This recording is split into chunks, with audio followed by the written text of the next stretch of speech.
함께 고백하겠습니다. 빈손으로 왔다 빈손으로 가는 나그네 인생. 빈손으로 왔다 빈손으로 가는 나그네 인생. 네, 왕 같은 제사장 선지자 인생. 왕 같은 제사장 선지자 인생. 아낌없이 주고 아낌없이 사랑하며 아낌없이 주고 아낌없이 사랑하며 주 예수와 함께 주빌리. 주 예수와 함께 주빌리. 예, 주빌리는 축제라는 의미가 있죠. 주 예수와 함께 그냥 사는 게 아니라 축제하며 살자 이렇게 고백했습니다. 자, 여러분 제가 해군이었어요. 해군. 자, 해군. 짠. 해군. 질문이 있습니다. 여러분 해군은 수영을 할 수 있을까요? 없을까요? 모든 해군은 수영을 할 수 있다. 손 들어보겠습니다. 하나, 둘, 셋.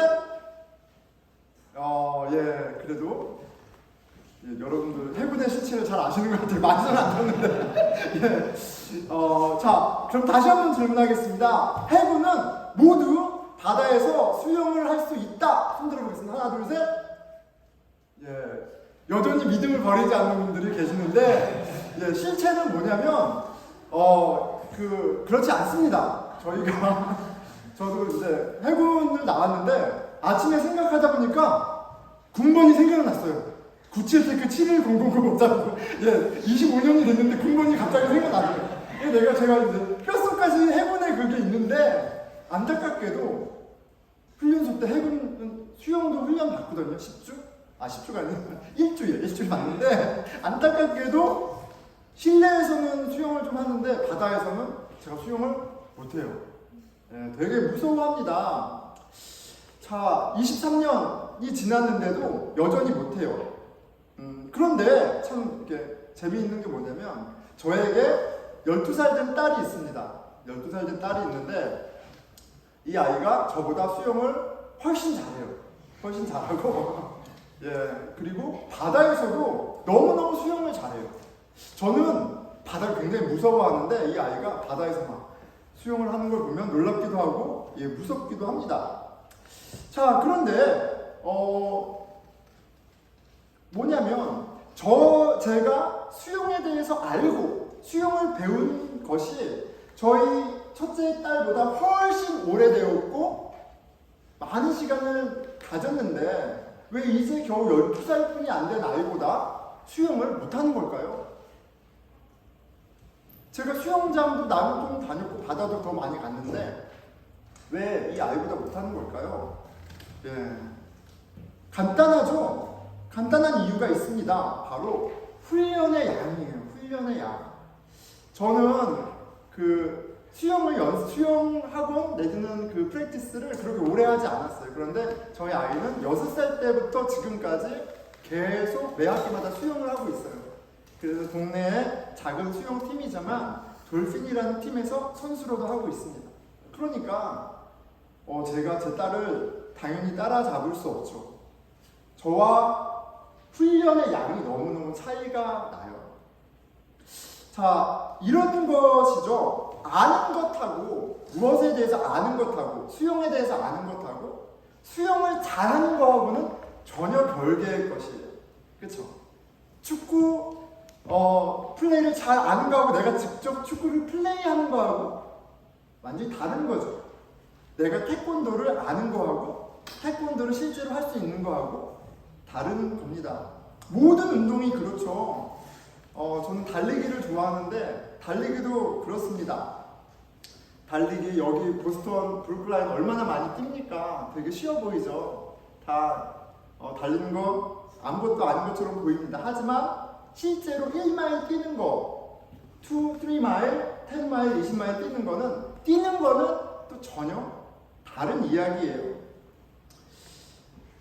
보스턴이 얼마나 달리기 좋은 곳인지 여러분 달려보면 압니다. 그런데 그렇다고 해서 모두 보스턴 마라톤을 뛸 수 있는 건 아니라는 얘기예요. 실력이 있어야 돼요. 훈련을 해야 합니다. 그래야지 보스턴 마라톤 같은 그런 멋진 경기에도 참여할 수가 있어요. 세상의 모든 영역이 그렇습니다. 내가 안다고 해서 그것이 곧 나의 실력은 아니에요. 그렇죠? 우리가 언더그레주에이트 학교를 다녀서 지식을 얻어도 필드에 나가서 경력이 쌓이고 실력이 붙어야 그만큼 페이가 올라가잖아요. 같은 원리입니다. 자, 동일하게 우리가 신앙의 세계도 생각해 볼 수가 있어요. 뭐예요? 우리가 복음에 대해서 얼마나 많이 들었습니까, 여러분? 그쵸? 어려서부터 교회 다니는 사람들, 우리들 그 복음에 대해서 많이 들었잖아요. 그런데 복음에 대해서 듣고 그 복음에 대해서 아는 것하고 복음을 사는 거는, 복음을 누리는 것은 다른 거예요. 이거 좀 나눠야 됩니다. 내가 아는 것이고 나의 실력은 아니에요. 내가 하나님에 대해서 하나님 어떤 분이다라고 말할 수 있는 것이 내가 하나님과의 깊은 관계를 다 나타내지 못합니다. 좀 다른 차원의 것이에요. 그런데 그렇죠, 여러분. 내가 수영을 알아. 난 해군이었어. 라고 얘기해서 정말 수영을 아는 게 아닌 것처럼, 수영을 할 수 있는 게 아닌 것처럼 내가 복음을 알아. 나는 그리스도인이야. 라고 이야기하는 것만으로는 내가 그리스도인이라는 것이 충분하지 않아요. 내가 살 수 없으면, 내가 복음을 살 수 없으면, 프랙티스 할 수 없으면 정말 아는 것인지 아니면 알더라도 나의 수준이 어떠한 것인지 좀 정직하게 돌아봐야 합니다. 자, 오늘 말씀을 통해서 우리가 알게 된 복음을 살아가는 방법을 이제 좀 배울 거예요. 이렇게 하는 것이구나 깨닫고, 또 오늘 말씀이 가르쳐준 바에 따라 열심을 내는, 그 열심히 훈련하는 저와 여러분이 되기를 축원합니다. 아멘. 네. 자, 에베소서에서 보여주는 하나님의 뜻을 한 단어로 얘기하면 짠.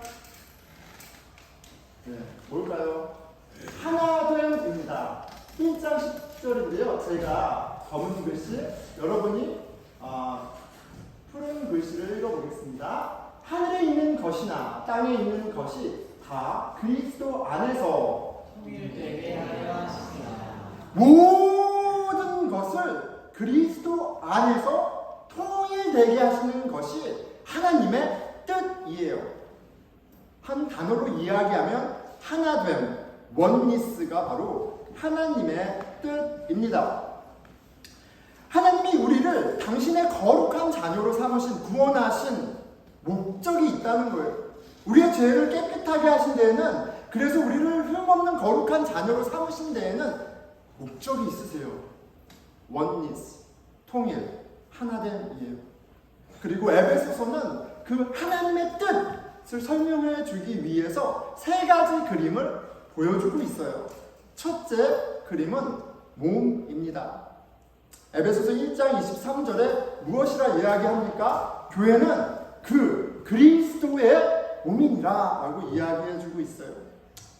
그리스도는 우리의 머리이고 우리는 그의 몸을 이루는 지체입니다. 우리는 그리스도 안에 다 연합되어 있구나, 올게닉한 것이구나 라는 차원의 의미도 있지만, 오늘 메시지를 유념하면서 생각하면 이 몸이라는 메타포는 우리가 그리스도 안에 하나 되었다라는 것을 보여주는 그림이에요.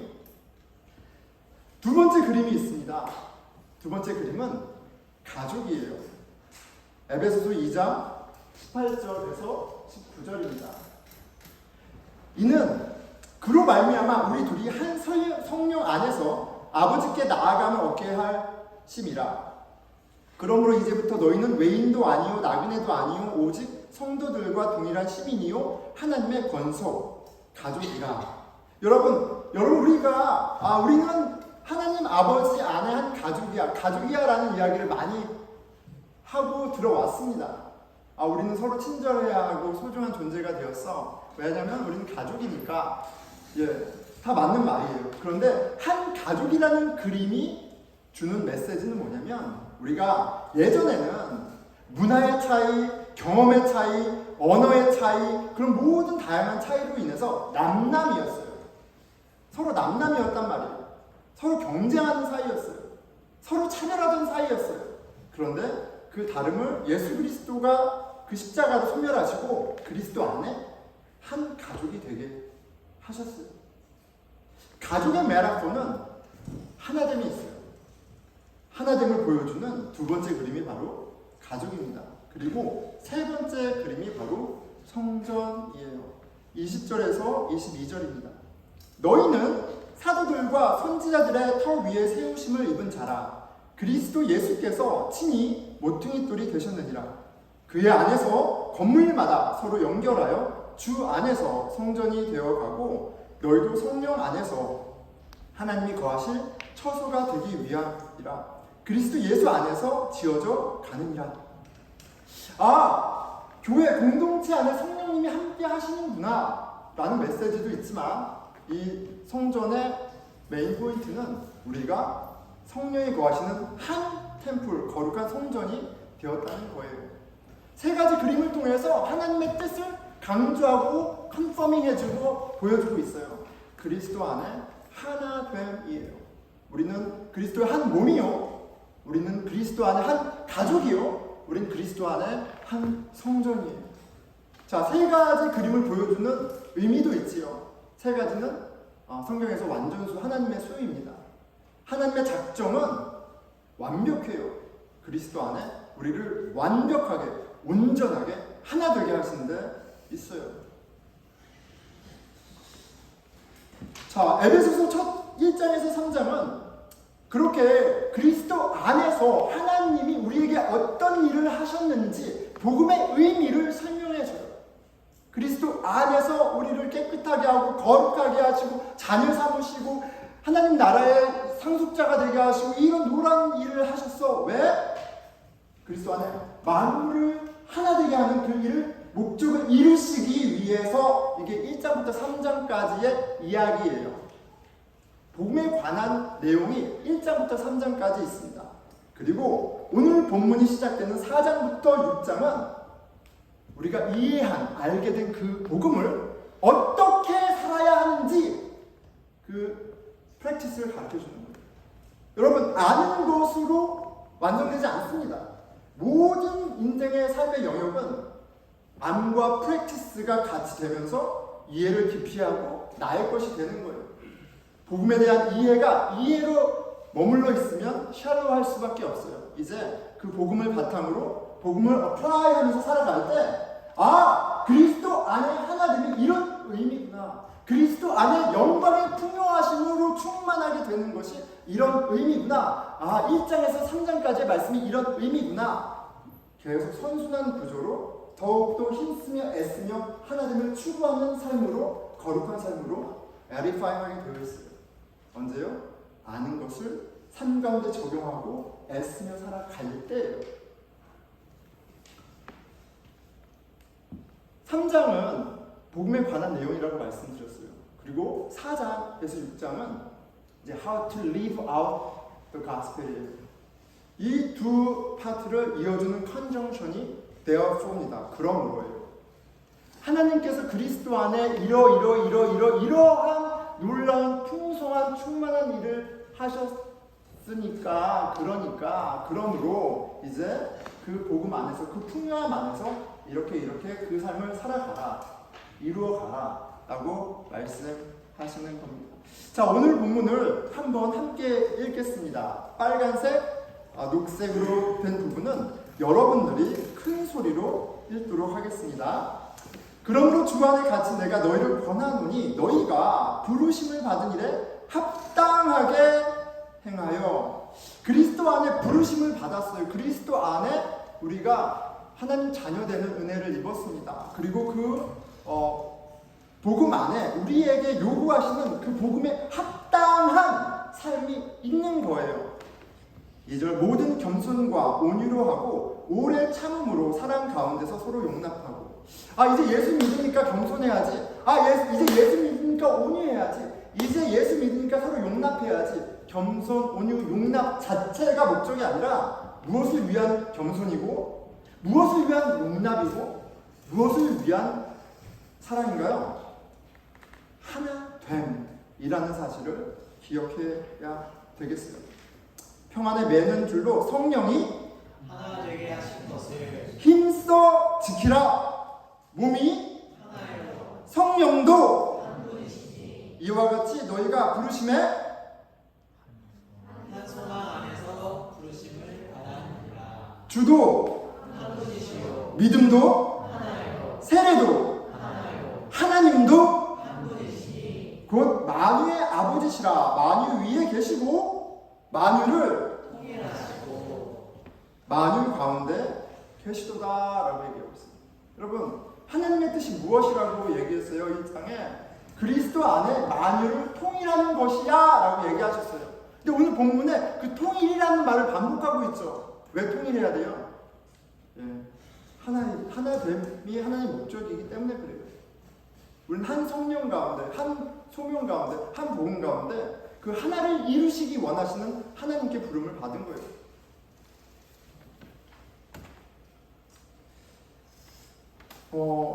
하나님은 이러한 뜻을 우리 가운데 이루시는데 그냥 자 이게 내 뜻이야 이제 얘들아 너희들 이제 해봐 열심히 해봐 이렇게 하지 아니하시고요. 오늘 말씀을 보니까 우리에게 탤런트를 우리에게 은사를 주세요. 우리에게 은사를 주셔서 사람을 세우십니다. 11절입니다. 그가 어떤 사람은 사도로 어떤 사람은 선지자로 어떤 사람은 복음을 전하는 자로 어떤 사람은 목사와 교사로 삼으셨으니 하나님이 특별한 은혜를 주셔서 능력을 주셔서 어떤 사람은 사도로 선지자로 목사로 복음 전하는 자로 교사로 삼으셨대요. 리더십을 세워주세요. 그리스도 안에 하나 되는 일을 하게 하시려고 리더를 세우시는 거예요. 여러분들에게 세운 리더, 목사나 아니면 집사나 그런 장로나 리더십을 세운 하나님의 목적이 있어요. 그리스도 안에 하나님이 하신 일이 실제적으로 이 가운데 일어나게 하시려고 리더십을 세웠어요. 그렇기 때문에 이 리더들이 하는 역할이 있습니다. 12절이죠. 이는 성도를 온전하게 하여 봉사의 일을 하게 하며 그리스도의 몸을 세우려 하심이라. 그리스도의 몸 하면 뭐가 떠올라야 돼요? 이제 하나됨이에요. 그리스도의 몸, 그 하나됨을 이루시게 하기 위해서 이런 자들을 세우시고 그리고 성도를 온전하게 하고 봉사의 일을 하게 한대요. 자, 그런데 여기서 우리가 잘 봐야 하는 것은 리더들이 하는 것이 두 가지인데 그렇게 그리스도의 몸, 그리스도 안에 하나됨을 이루어 가는데 그 두 가지의 첫 번째가 뭐냐면 온전하게 하는 거예요. 온전하게 하는 거예요. 여러분, 무엇이 우리를 온전하게 합니까? 무엇이 우리를 깨끗하게 합니까? 무엇이 우리의 기쁨이 되고 평안이 되고 만족이 되고 우리의 흔들리지 않는 정체성이 됩니까? 교회 처음 나오시는 거 아니세요?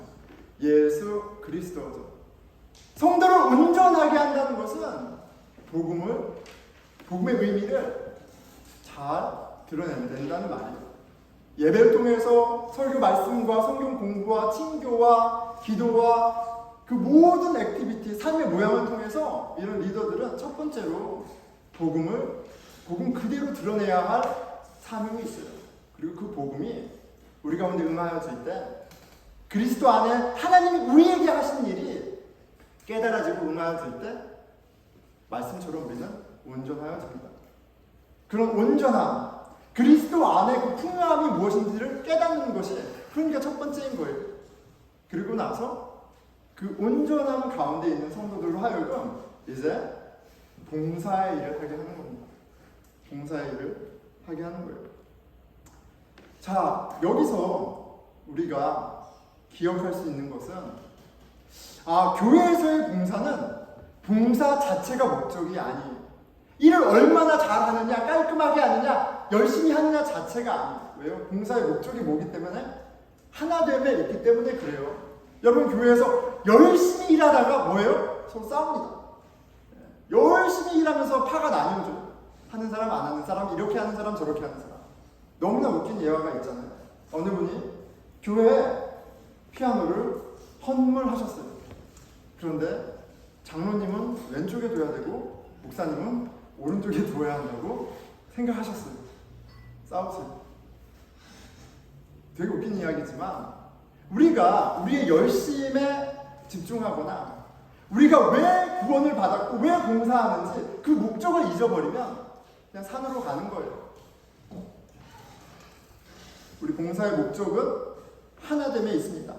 그러니까 우리의 질문은 얼마나 일을 잘하느냐가 아니라 내가 그리스도 안에 그 목적화하신 바를 이루고 있느냐는 질문이. 봉사를 하면서 하나님을 위해서 애쓰다가 시험에 드는 일이 있다면 우리는 오히려 우리를 하나 되게 하시는 그 예수님, 그 복음에 다시 한번 집중하는 돌아보는 재료로 삼아야 돼요. 그럴 때에야 우리의 봉사와 섬김이 신앙적인 유익이 있어요. 내 믿음이 자라나는 재료가 돼요. 그런 일이 없이 나의 지식과 나의 경험으로 열심을 하면 이런 경우에는 서로 싸우고 저런 경우에는 사람의 교회만, 사람의 공동체만 될 뿐이에요. 자, 봉사의 목적은 하나됨에 있습니다. 그리스도 안에 하나됨에 있어요. 4장 13절 15절입니다. 우리가 다 하나님의 아들을 믿는 것과 아는 일에 하나가 되어 온전한 사람을 이루어 그리스도의 장성한 분량이 충만한 데까지 이르리니 오직 성령 안에서 참된 것을 하여 범사에 그에게까지 자랄지라. 그는 머리니 곧 그리스도라. 온전하게 하고 봉사케 하는 그 목적이 그리스도의 장성한 분량으로 그리스도의 온전한 몸으로 자라나는 데 있다라고 명확하게 이야기하고 있습니다. 어떻게 복음을 훈련할까? 복음 안에 온전하여진 그 신앙의 신비를 깨닫고 또 교회에서 봉사의 일을 주어졌을 때 열심으로 우리가 할 필요가 있어요. 자, 그런데 에베소서는 우리가 그리스도 안에 하나됨을 교회 안의 영역, 봉사의 영역에만 묶어두지 않습니다. 그리스도 안에 하나됨은 우리 모든 삶 가운데 하나님이 뜻하시는 바라는 사실을 에베소서 5장 말미와 6장 가운데 설명하고 있어요. 그리스도 안에 새로운 관계에 대해서 세 가지 예로, 세 가지 케이스로 이야기하고 있습니다. 첫 번째는 남편과 아내, 두 번째는 자녀와 부모와 자녀, 그리고 세 번째는 주인과 종. 이 세 가지 케이스를 이야기하면서 그리스도 안에 하나됨은 이런 거야 라고 설명해주고 있어요. 자, 그런데 에베소서에서 이 세 가지 케이스를 딱 이야기하는 거에는 의도가, 인텐션이 있죠. 마치 그리스도 안에 하나됨을 한 몸, 한 가족, 한 성전으로 세 가지로 이야기한 것처럼 이 세 가지 관계는 이 세 가지 특별한 관계에 리밋되어 있는 것이 아니라 우리가 갖고 있는 모든 관계를 대표하는 거예요. 당연히 일주일에 한 번 교회 안에서 제한된 시간 가운데 사역이라는 틀 안에서에 국한된 것이 아니라 그리스도 안에 하나 되면 모든 관계 영역 가운데에서 훈련되어지고 경험되어져야 된다는 걸 이야기하고 있어요. 무엇입니까? 자, 5장 21절, 22절 이후로는 남편과 아내, 자녀와 부모, 주인과 종, 굉장히 파티큘러한 케이스를 릴레이션십을 얘기해주고 있습니다. 그리고 많은 분들이 이 말씀을 읽고 나면 아, 참 이 구절 좋다, 이 구절 너무 좋네 라는 구절들이 이제 생기게 되어 있어요. 여러분들은 이 에베소서 5장 말면서 6장 이 관계, 새로워진 관계에 어떤 구절이 마음에 듭니까? 순모임 때 한번 이야기해 보시고, 저는 그렇습니다. 5장 22절이 특별히 좋습니다. 저희 아내 어딨죠? 예. 아내들이여 자기 남편에게 복종하기를 주께 하듯 하라. 얼마나 감사한 말씀이에요. 제가 매일 성경 큐티 본문이 이날이 되기를 기다렸습니다. 제가 두 번째로 좋아하는 구절이 여기 있습니다. 6장 1절에서 3절이요. 자녀들아 주 안에 너희 부모에게 순종하라. 이것이 옳으니라. 내 아버지와 어머니를 공경하라. 이것은 약속에 있는 첫 계명이니 이로써 내가 잘되고 땅에서 장수하리라. 여러분, 얼마나 부모에게 힘이 되는 말씀입니까? 예. 저희 한이가 아주 경건한 모습으로 저를 찾아와서 아빠, 제가 오늘부터 아버지께 순종하겠어요. 말씀해 보니까 이렇게 아빠, 엄마한테 잘해야 복 받는데요. 이렇게 얘기하는 거예요. 예, 그냥 귀여운 거죠. 그냥 매일 말씀이 다 이런 구절이었으면 좋겠습니다. 자, 그런데 구절을 보니까 아내들도 좋아할 만한 구절이 또 있죠. 예, 남편들아 아내 사랑하기를 그리스도께서 교회를 사랑하시고 그 교회를 위하여 자신을 주신 같이 하라. 그리스도와 교회의 비밀이다 라고까지 얘기하면서 남편이 아내를 사랑하는 것이 얼마나 영적인 것이고 얼마나 중요한 것인지를 어떠한 병명도 허용되지 않는다는 사실을 엄중하게 이야기합니다. 6장 4절이죠. 아비들아 너희 자녀를 노엽게 하지 말고 오직 주의 교훈과 훈계로 양육하라. 이런 말씀도 있습니다. 하나님이 명령하시는 새로운 관계에는 기존의 관계들을 다시 리오더합니다. 다시 정리합니다. 그런데 이게 난감한 게 뭐냐면 우리는 어때요? 디폴트 모드가 뭐예요?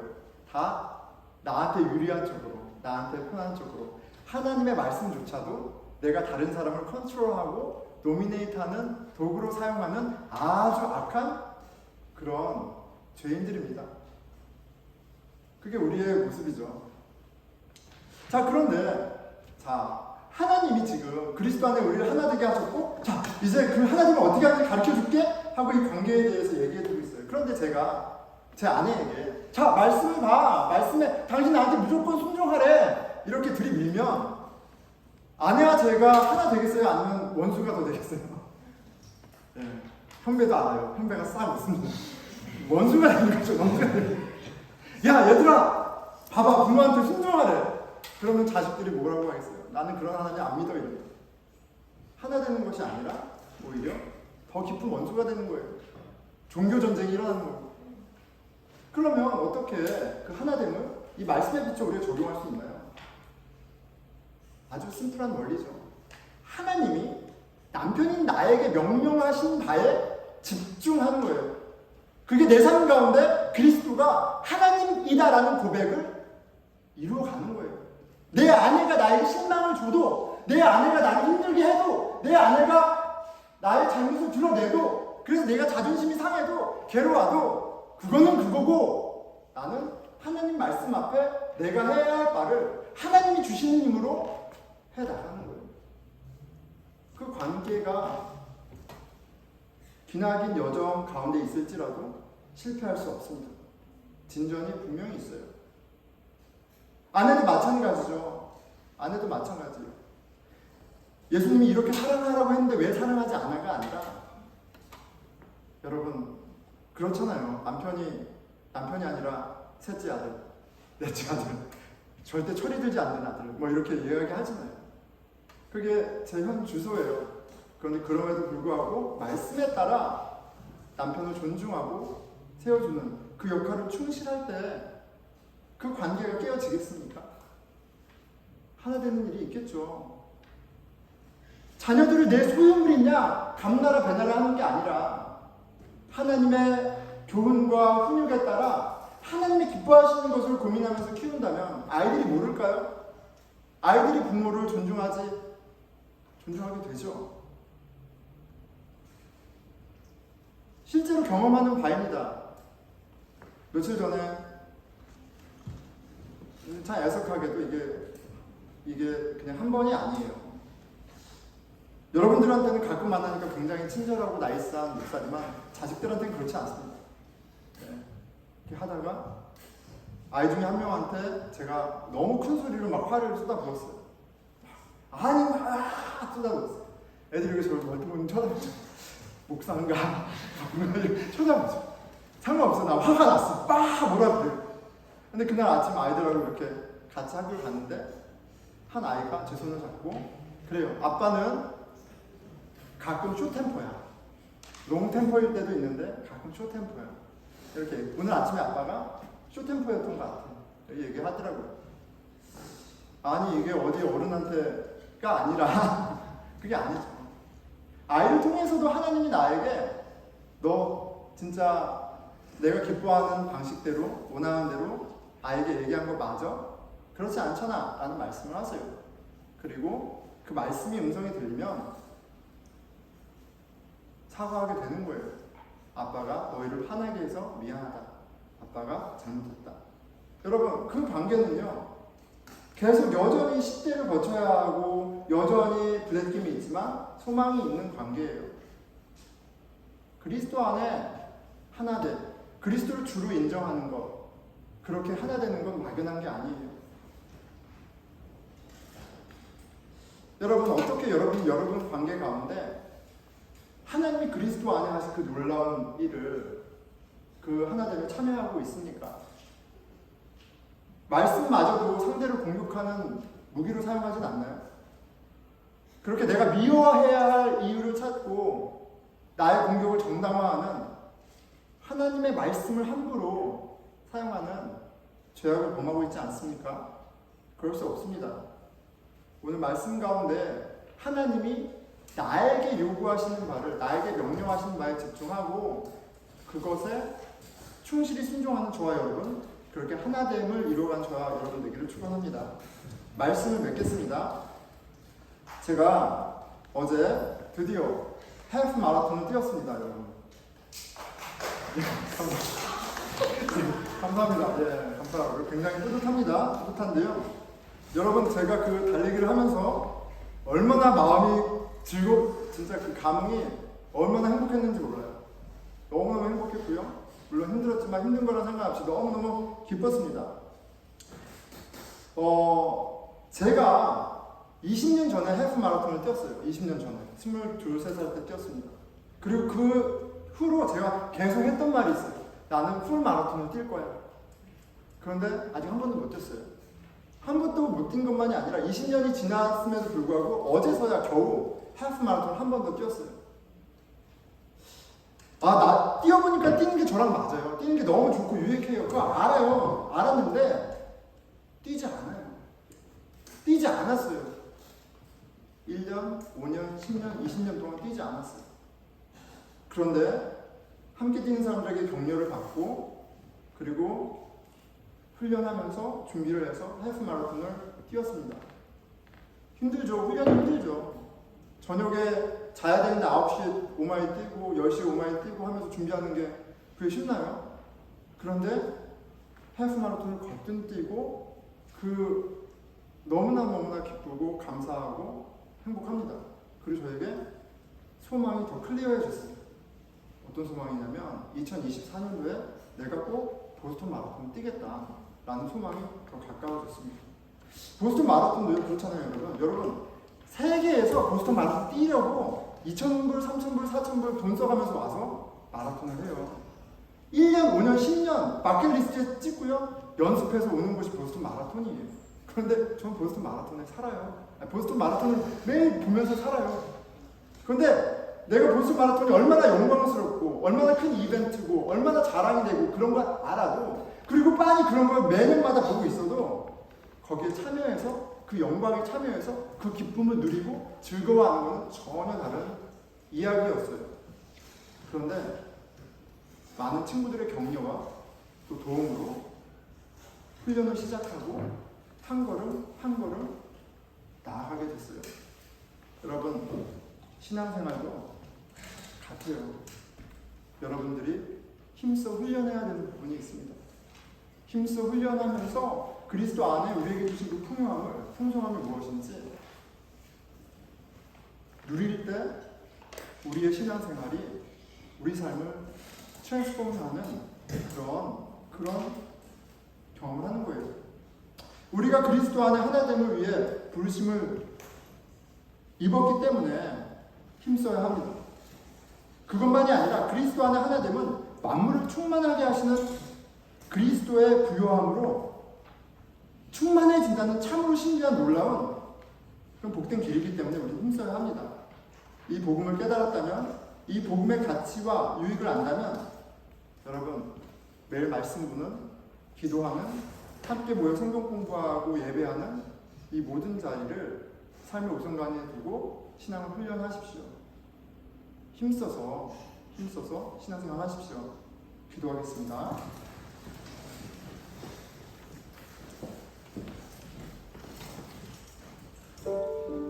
하나님은 살아 계십니다. 그리스도 안에서 하늘의 온갖 신령한 복을 그 영광의 부요함으로 우리를 충만하게 하시는 일을 시작하셨습니다. 그 은혜의 하나님께서 저와 여러분에게 권면하세요. 그 복음에 합당한 삶을 힘써 살아라. 복음으로 너의 마음을 채우고 신령과 진정으로 예배하는 그 신앙의 삶을 힘써 살으라고 명령하십니다. 혼자 힘들죠? 그래서 신앙의 동지인 친구인 교회로 우리를 모아주셨습니다. 주님, 복음을 알게 하여 주시고 복음을 살아가는 지혜와 열심, 의지를 허락해 주십시오. 같이 기도하겠습니다. 예, 하나님 아버지, 주님, 저희 삶 가운데 찾아오셔서 우리가 어떠한 은혜를 입었는지 보여주셔서 감사합니다. 주께 순종하는 것이 내가 망하고 죽는 것이 아니라 내가 사는 길이요 생명의 길임을 보여주셨습니다. 우리가 그 그리스도 안에 하나 되게 하신 그 놀라운 일에 참여하는 마음과 열심과 동기와 소망을 허락하여 주십시오. 그리스도 안에 그 풍성함을 성령의 맹줄로 하나 되게 하신 그 신비를 힘써 찾을 수 있도록 도와주십시오.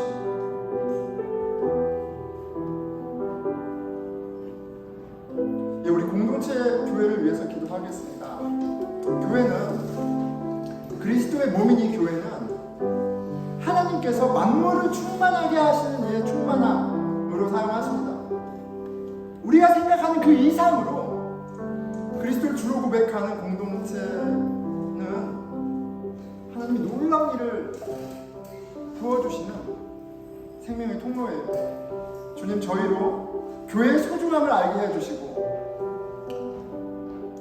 주님께서 부르셔서 모으신 이 공동체를 힘써 지키며 세워가는데 힘쓸 수 있도록 도와주십시오. 그렇게 주 안에 하나됨을, 풍성함을, 충만함을 기대하게 해주십시오. 우리 같이 기도하겠습니다. 예, 하나님 아버지, 그리스도 안에 저희를 부르셔서 아버지 공동체를 이루게 하시고 그리스도 영광의